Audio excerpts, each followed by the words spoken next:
Adam Wells' head throbbed as he slowly regained consciousness, his blurry vision gradually revealing the sleek metal walls of an alien laboratory.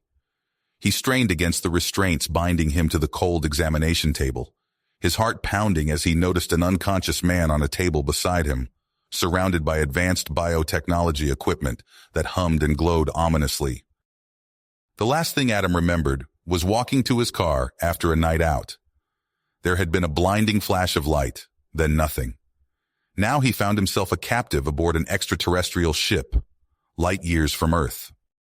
Adam's years of special forces training kicked in as he tested his bonds, looking for any weakness to exploit. The other man, a stranger, began to stir, groaning as he struggled to sit up against his own restraints. "What the hell?" the man croaked, his voice raspy. His eyes darted around the room in confusion and fear. "Where are we?" "I don't know," Adam replied, his tone grim. "But wherever we are, it can't be good. Looks like we've been abducted by some kind of aliens." Before they could speculate further, the lab's doors slid open with a hiss. In strode a trio of tall, slender beings with pale blue skin and large, almond-shaped eyes that shimmered like opals. They wore form-fitting silver jumpsuits adorned with complex patterns and carried sleek, hand-held devices. The lead alien, an imposing figure with an air of authority, approached the examination tables. "Greetings, Terrans," he said, his voice deep and resonant, speaking perfect English. "I am Theros, prime geneticist of the Mazarian Empire. You have been brought here for a matter of utmost importance." "Like hell we have," Adam snarled, straining against his bonds with renewed vigor. "You can't just kidnap people from their own damn planet." "I assure you this abduction was necessary," Theros replied calmly, unfazed by Adam's outburst. He gestured to the cutting-edge bioengineering equipment surrounding them. "Our civilization faces extinction. Centuries of cloning have degraded our genome, leaving us on the brink of collapse. But your DNA, your robust human genes, could be our salvation." The other human, still groggy but quickly gaining alertness, stared at Theros with a mix of fear and fascination. "I'm Mark Johnson," he said, his voice quavering slightly. "I'm a geneticist. What exactly do you want with us?" Theros regarded Mark with interest, noting his scientific background. "Dr. Johnson, your expertise will be invaluable. We need your genetic material to create Mazarian human hybrids, to reinvigorate our species with the vitality and adaptability of humanity." Adam scoffed in disgust. "You want to make us your breeding stock? You really think we're going to help you after you snatched us from our lives, our families?" "Your compliance is not required," Theros said coldly. Adam opened his mouth to fire off another furious retort, but was cut off by the sudden blare of alarms. The ship shuddered violently, the lab's equipment rattling and flickering. Theros rushed to a wall-mounted display, his eyes widening as he scanned the readouts. "We're under attack," he hissed. "A rival faction, the Kretar. They too seek the Terran specimens." The ship rocked again as another explosion tore through its hull. Theros barked orders at his subordinates in an alien language as he worked frantically at a console. Adam and Mark exchanged a glance, heavy with the knowledge that their fate, and perhaps the fate of an entire alien race, now hung in the balance as the battle raged around them. The once sterile lab erupted into chaos, the high stakes of the situation palpable in the smoke-filled air. As the alien ship shook violently from the rival faction's attack, Adam saw his chance. The restraints holding him to the table had loosened just enough. He drew on every ounce of his special forces training, contorting his body and applying pressure in just the right spots. With a grunt of exertion, he felt the restraints give way. In a flash, Adam was on his feet. The Mazarian guards, caught off guard, fumbled for their weapons. Adam didn't give them the chance. He launched himself at the nearest guard, his fist connecting with the alien's jaw with a sickening crunch. The guard crumpled to the floor. Adam snatched up the fallen guard's weapon, a sleek silver blaster, and fired at the remaining guards. Blue bolts of energy sizzled through the air, dropping the aliens where they stood. "Mark, hold still," Adam commanded, turning the blaster on his fellow captive's restraints. The energy beams made short work of the bonds. Mark shakily got to his feet, his eyes wide. Adam tossed him a spare blaster. "We need to get to the escape pods. Stay close." They burst out of the lab into the ship's corridors. Alarms blared and emergency lights flashed red. The deck shuddered beneath their feet as more explosions rocked the vessel. "Hurry!" Adam shouted over the din. "We don't have much time!" They raced through the corridors, dodging debris and blaster fire. Mazarian crew members, frantically trying to repel the attack, barely paid the humans any mind. But as they rounded a corner, they came face to face with a group of heavily armed boarders. These aliens were different.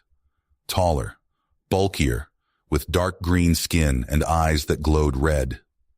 Their armor was covered in spikes and their weapons looked nastier. "Kelthax," Mark breathed, recognizing them from the Mazarian data he'd glimpsed. "They're here for us, too." The Kelthax opened fire, red plasma bolts sizzling past Adam and Mark's heads. They dove for cover, returning fire. "We're going to get torn apart between the Mazarians and these guys," Adam growled, downing a Kelthax with a well-placed shot. "We need a plan." Mark's eyes fell on a computer terminal in an alcove off the main corridor. "Cover me," he said. "I have an idea." As Adam laid down, suppressing fire, Mark darted to the terminal. His fingers flew over the alien keys as he hacked into the system. Data scrolled across the screen. Schematics, star charts, genetic sequences. "Got it!" Mark exclaimed, downloading the data to a portable drive. "The Mazarians' genetic engineering plans and the coordinates for Mazar 7. Let's go." They fought their way to the escape pod bay, blasting through Mazarian crew and Kelthax boarders alike. The ship bucked and heaved, explosions growing closer. They piled into a pod just as a massive explosion tore through the ship. The pod jettisoned automatically, the force of the blast sending it tumbling away into space. "Hang on!" Adam yelled, strapping himself in. Mark did the same, his face pale.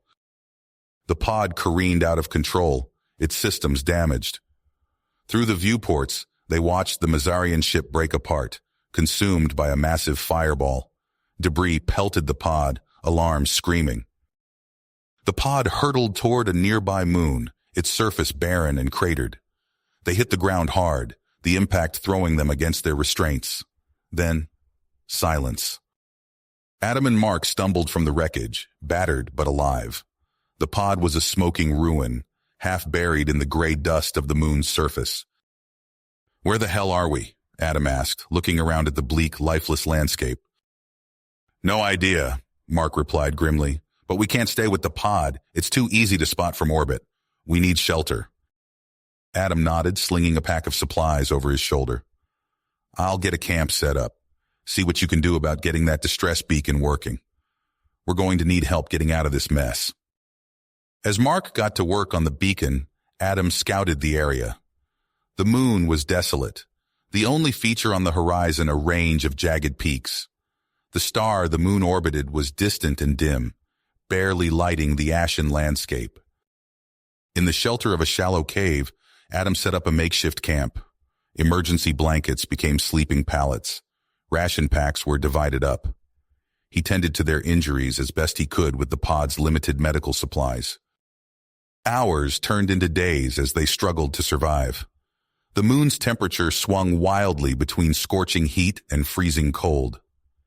Dust storms scoured the landscape, forcing them to take shelter. But as they huddled around a small heating unit, Adam and Mark found themselves talking, sharing stories of their lives back on Earth, bonding over freeze-dried meals and the shared nightmare of their abduction. Mark revealed what he'd learned from the Mazarian data. The aliens were facing a dire crisis, their cloning technology failing. They needed fresh genetic material to create viable hybrids, and their plans extended far beyond just Adam and Mark. "We have to find a way to warn Earth," Mark said, his face flickering in the heater's glow. "If the Mazarians or the Kelthax get there first." Adam nodded grimly. The implications were terrifying. An interstellar war, with humanity caught in the middle, unprepared. As the long lunar day gave way to night, a faint rumble sounded in the distance. Climbing from the cave, they spotted a plume of smoke rising from beyond the mountains.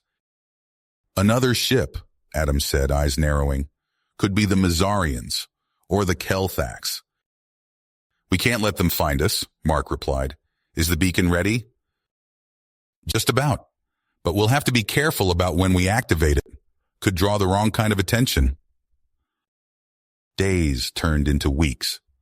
The two men fell into a rhythm, eking out an existence on the barren moon.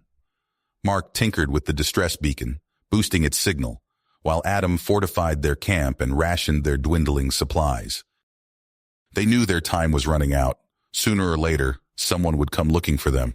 They could only hope it would be friendly. But their luck, it seemed, had finally run dry.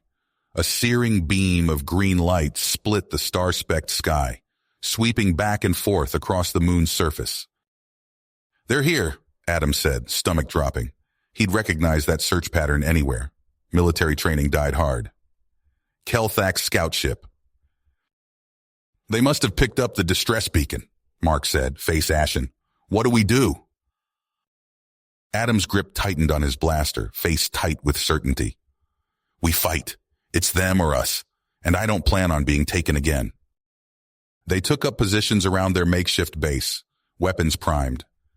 The Kelthax ship grew larger in the sky, a dark angular shape dripping with weapons.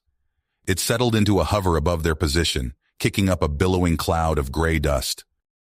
Figures dropped from the ship on cables, heavily armed and armored. They fanned out, weapons at the ready, closing in on the human's position. Adam and Mark exchanged a look, a silent promise passing between them. They were in this together to the end. They had already been through hell and back. They wouldn't go down without a fight. As the first Kelthax came into view, Adam whispered a silent prayer. To whom or what, he wasn't sure. Then he opened fire, the night erupting into a storm of blaster bolts and chaos. The battle for their lives had begun. The night erupted into chaos as blaster fire lit up the barren lunar landscape. The Kelthax scout ship touched down, kicking up plumes of gray dust. A squad of hulking alien warriors poured out, their armor gleaming in the dim starlight. Adam's military instincts kicked into overdrive. "Mark, get down!" he shouted, diving behind a rocky outcropping. Mark scrambled for cover as energy bolts sizzled overhead. Using the terrain to their advantage, Adam and Mark leapfrogged from cover to cover, returning fire with their scavenged alien weapons. Adam's precise shots dropped two Kelthax warriors in quick succession. Mark, though less experienced, managed to wing another, slowing the aliens' advance. "We can't hold them off forever," Mark panted, his face streaked with lunar dust and sweat. "We don't need forever," Adam growled. "Just long enough." The firefight intensified, the air thick with ozone and the acrid smell of burning rock. Adam's combat experience shone through as he coordinated their defense, calling out enemy positions and directing Mark's fire. Just as it seemed the Kelthax would overwhelm them, a familiar whine of engines cut through the din. A battered Mizarian ship limped into view, touching down behind their position. "Hold your fire!" a voice called out. Tharos emerged, flanked by what remained of his crew. "We tracked your distress signal. The Kelthax are a threat to us all." Adam's eyes narrowed. "Why should we trust you?" Tharos's alien features twisted into what might have been desperation. "Because right now, we need each other to survive." A Kelthax energy blast struck dangerously close, showering them with lunar grit. Adam cursed, then nodded curtly. "Fine. What's the plan?" They quickly coordinated their defense, human ingenuity meshing with Mizarian technology. Mark reprogrammed Mizarian shield generators to create a protective bubble around their position. Adam directed the placement of Mizarian energy cannons, creating overlapping fields of fire. The combined force fought with fierce willpower. Adam led a series of hit-and-run attacks, whittling down the Kelthax numbers. Mark's quick thinking allowed them to turn the aliens' own tech against them, jamming their communications and disrupting their targeting systems. For a moment, it seemed they might actually win. Then a massive shadow fell over the battlefield. A Kelthax warship, dwarfing the scout ship, emerged from behind the moon. Its weapons powered up with an ominous hum. "Take cover!" Adam roared as the first salvo rained down. The ground shook violently, their makeshift base disintegrating under the barrage. As the dust settled, Adam surveyed the devastation. Their defenses were in shambles, the Mazarian ship a smoking ruin, but a plan was already forming in his mind. "Mark," he said, a dangerous glint in his eye, "how good are you at hacking alien tech?" Mark grinned despite the dire situation. "I've had some practice lately."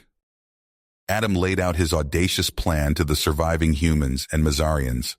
They would split into two teams, Mark leading a tech squad to infiltrate and hack the warship's systems, while Adam led a strike force to seize the bridge. Using the chaos of the ongoing bombardment as cover, they made their move. Mark's team slipped aboard through a damaged hull section, while Adam's group used grappling lines to scale the ship's exterior. Inside, it was a mad dash through alien corridors. Mark's fingers flew over unfamiliar consoles, his mind racing to decipher alien code.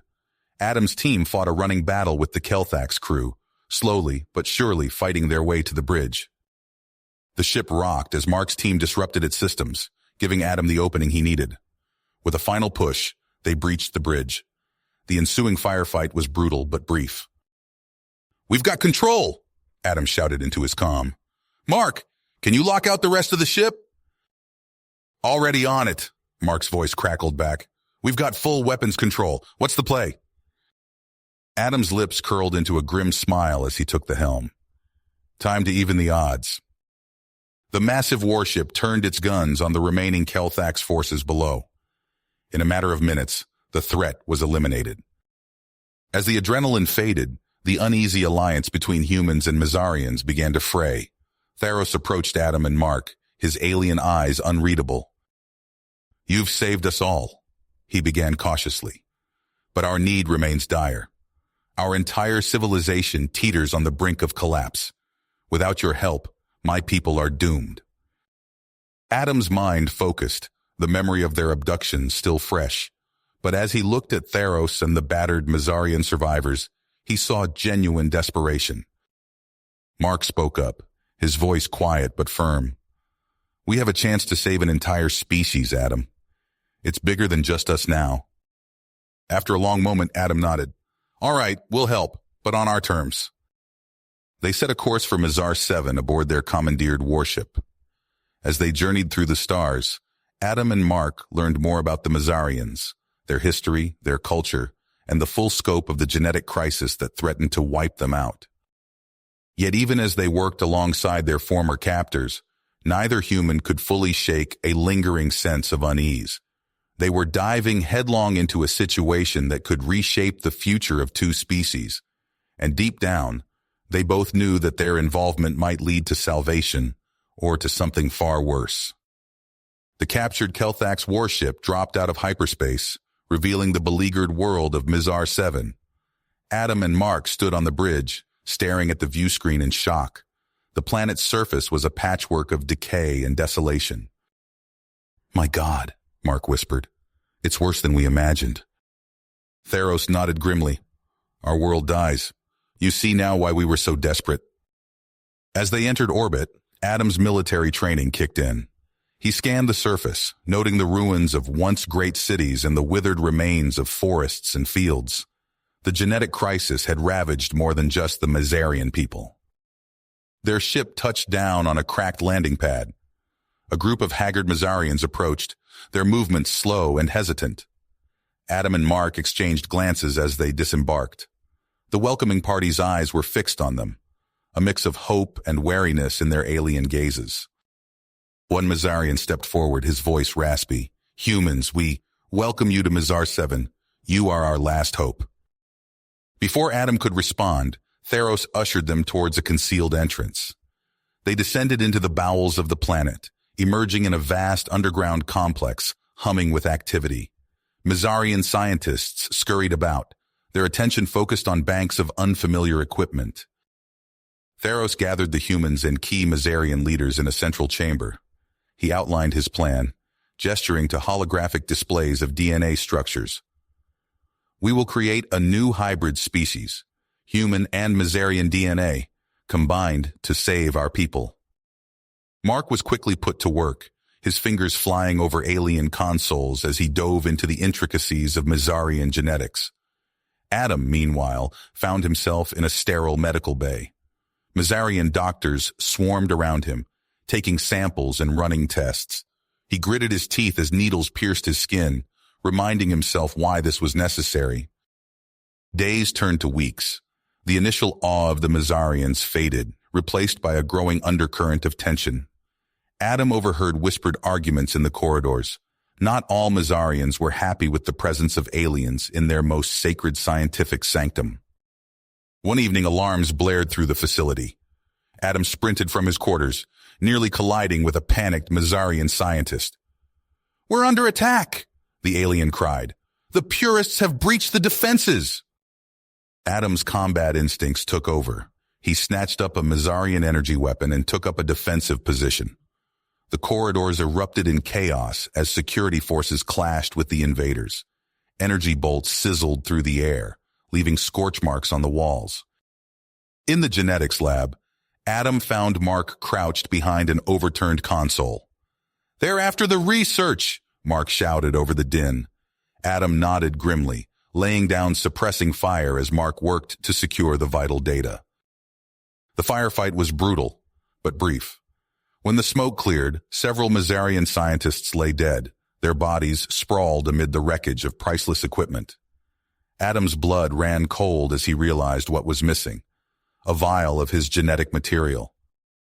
Theros was livid, his alien features contorted in rage.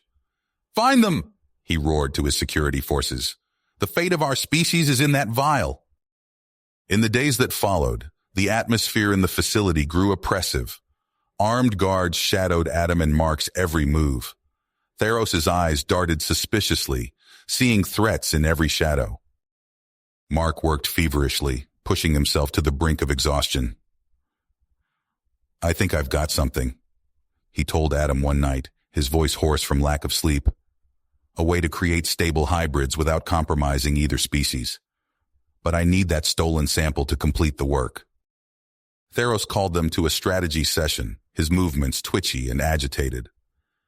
"We've tracked the opposition leader," he said. "I'm assembling a strike team. Adam, I need your skills. We must recover that genetic material at all costs." As Adam geared up for the mission, he caught a glimpse of the planet's surface through a viewport. Columns of smoke rose from distant cities, evidence of the spreading conflict. The fate of two species now rested on the success of their audacious attempt. The strike team moved through the shadows of Mazar 7's abandoned industrial sector. Crumbling factories loomed overhead, their broken windows like hollow eyes staring down at the intruders. Adam crouched behind a rusted storage container, his breath misting in the cold night air. He signaled to the Mazarian forces flanking him, their alien forms barely visible in the gloom.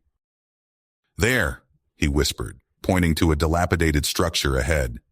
"That old bio-research facility. Our intel says that's where they're holed up." The team advanced cautiously, using the debris-strewn streets as cover. As they neared the facility, Adam spotted movement at the entrance. Guards patrolled with weapons at the ready, their eyes scanning the darkness. "Mark, you're up," Adam said into his comm. "We need a distraction." Moments later, an explosion rocked a nearby building. As the guards turned to investigate, Adam and the Mazarians struck. They surged forward, energy weapons blazing. The opposition forces, caught off guard, scrambled for cover. Adam vaulted over a fallen pillar, firing his weapon in controlled bursts. Mazarian soldiers fell in behind him, their alien biology allowing them to move with uncanny speed and agility. The firefight intensified as they pushed deeper into the facility. "Adam!" Mark's voice crackled over the comm. "I've accessed their systems. You're not going to believe this." "Kinda busy here, Mark," Adam grunted, ducking as an energy bolt sizzled past his head. "The Kelthax are involved," Mark continued, his voice urgent. "They've been supporting the opposition. They want your genetic material to create some kind of bioengineered warrior caste." Adam cursed under his breath. The situation had just become far more complicated. He fought his way towards the central lab, where intelligence suggested the stolen vial was being kept. As they breached the lab doors, all hell broke loose. A contingent of Kelthax mercenaries materialized, their advanced weaponry cutting down several Mizarian soldiers in seconds. Adam dove for cover, the acrid smell of ozone filling his nostrils as energy bolts crisscrossed the room. "Fall back!" he shouted to the Mizarians, providing covering fire as they retreated. In the chaos, Adam found himself cut off from the others. He sprinted down a smoke-filled corridor, the sounds of battle echoing behind him. Rounding a corner, Adam skidded to a halt. Before him stood the opposition leader, but not as he expected. The Mizarian's body was a grotesque fusion of flesh and machinery, cybernetic enhancements gleaming in the emergency lighting. "Human," the leader snarled, his voice distorted by mechanical implants. "You've come for this, I assume." He held up a vial containing a swirling, iridescent liquid, Adam's genetic material. Adam lunged forward, but the cybernetically enhanced leader moved with inhuman speed. A metallic fist caught Adam in the ribs, sending him crashing into a bank of computers. Adam rolled to his feet, barely avoiding a follow-up strike that left a crater in the floor. The two combatants circled each other, trading blows in a brutal dance. Adam's military training allowed him to hold his own, but the leader's enhancements gave him a clear advantage. A vicious uppercut sent Adam flying, his back slamming against the wall. As the leader advanced for the kill, Adam's hand closed around a piece of broken machinery. He swung with all his might, the improvised weapon connecting with the leader's cybernetic implants. Sparks flew, and the leader staggered back, momentarily stunned. Adam seized the opportunity, tackling his opponent to the ground. They grappled fiercely, rolling across the debris-strewn floor. With a final, desperate effort, Adam wrenched the vial from the leader's grasp. Suddenly, a deep rumble shook the facility. The leader laughed, a harsh metallic sound. "Too late, human. This place is set to blow. You'll never make it out alive." Adam's mind raced. He spotted a nearby computer terminal, miraculously still functional. With no time to escape, he made a split-second decision. "Mark!" he shouted into his comm. "I'm uploading my genome to the facility's database. You need to get out of here now." "Adam, no!" Mark's voice cracked with emotion. "There has to be another way." Adam's fingers flew over the keyboard as he initiated the upload. The facility shook violently, chunks of ceiling crashing down around him. "There's no time. The project needs this data. You have to go now." "I'm not leaving you," Mark protested. "You have to," Adam said, his voice steady despite the chaos around him. "Make sure this wasn't for nothing." As the upload bar inched towards completion, Adam closed his eyes. He thought of Earth, so far away, of the Mizarians, whose fate now rested on his sacrifice, and of Mark, the friend he'd found amidst the stars. The last thing Adam heard was Mark's anguished cry as the facility erupted in a cataclysmic explosion. Days later, a somber Mark stood in the underground lab, surrounded by Mizarian scientists. With trembling hands, he connected a data drive to their central computer.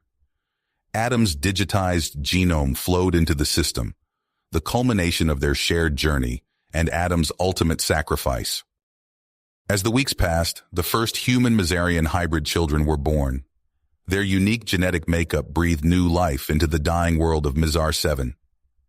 Mark watched in awe as these infants, with their blend of human and alien features, took their first breaths. Hybrid cities began to rise from the ashes of the old world. At the heart of the capital, a towering memorial stood as a testament to Adam's heroism. Mark often visited, standing before the monument with a mix of pride and sorrow. On one such visit, Mark cradled a hybrid infant in his arms. The child's eyes, a striking blend of human and Mizarian, gazed up at him curiously. Mark looked from the baby to the memorial, a bittersweet smile on his face. "Your Uncle Adam gave everything for this," he whispered to the child. "For you, for all of us." As the infant cooed softly, Mark felt a renewed sense of purpose. Adam's legacy lived on in every hybrid child, in every new structure that rose on Mizar 7. Though the cost had been high, a new future stretched out before them, a future Adam had made possible. Mark hugged the child close, his eyes never leaving the memorial. "We'll make you proud, old friend," he promised. "We'll build something amazing here, together." You have reached the end of the story. If you enjoyed this story and want to support us, please leave a like and subscribe to our channel, and for every comment that says 88, I will heart every single one of them. Thank you for your time.